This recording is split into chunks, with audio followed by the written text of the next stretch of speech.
I was in heaven. I was outside the church for many, many years. I did not believe and did not pray. I had a miscarriage, and this was a great blow. I could not accept it, and I couldn't forgive God. And I promised myself then that if he exists and he is alive, I was going to find him. So that's how I started looking for any signs of God's existence. I chanced upon the messages of True Life in God and began to read them. And I didn't realize that God was acting on me at that moment, that he was alive, that he's there for all of us.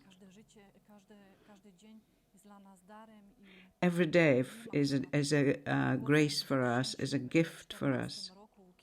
It was in 2014 when I began reading, and I got hold of all the messages from internet. This was sent to me by a complete stranger.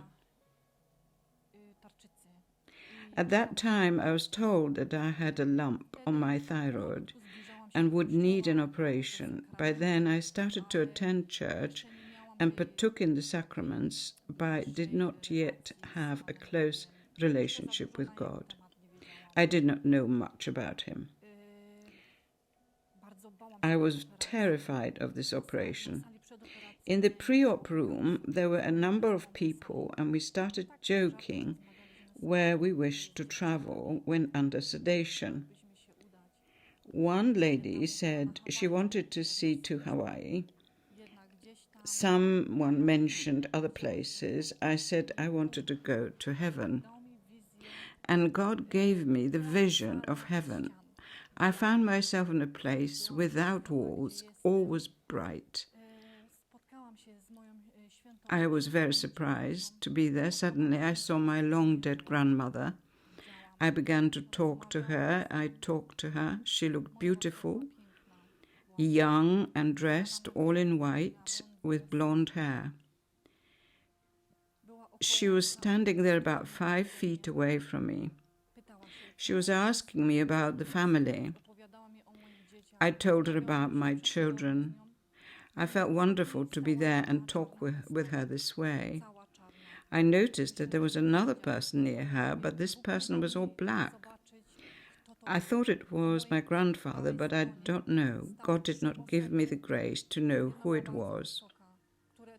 On my left, there were 3 more people, one very tall. They were standing there as if listening, but I don't know if they could see me. I don't know who they were. I think they were from my family.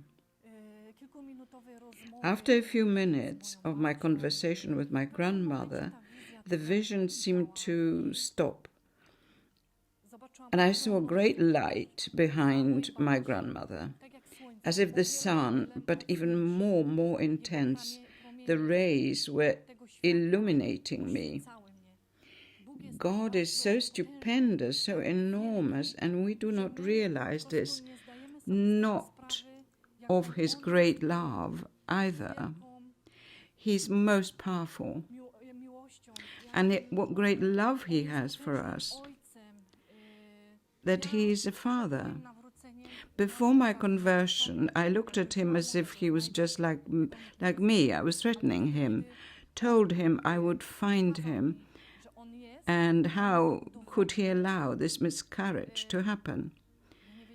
But when he appeared to me, I felt this enormity. I had no idea what to say to him.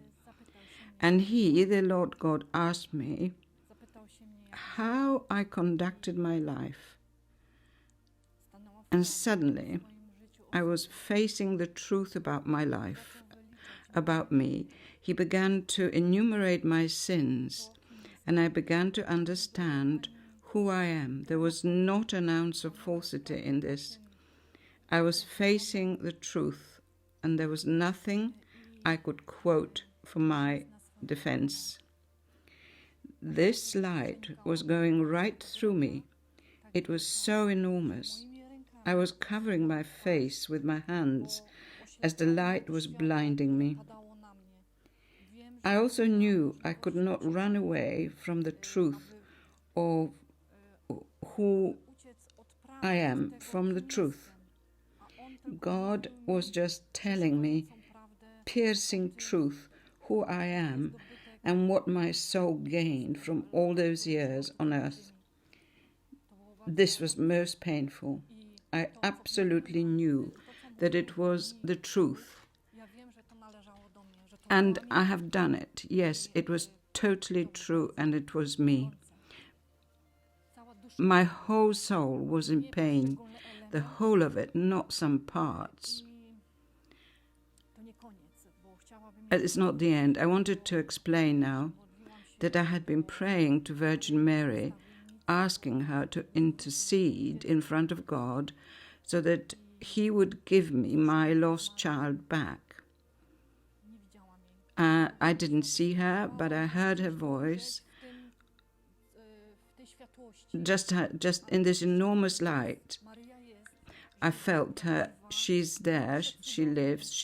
She has a most beautiful voice, motherly, and she said to me, "You cannot get what you are asking for. There's too much sinfulness between you. You have a long journey in front of you."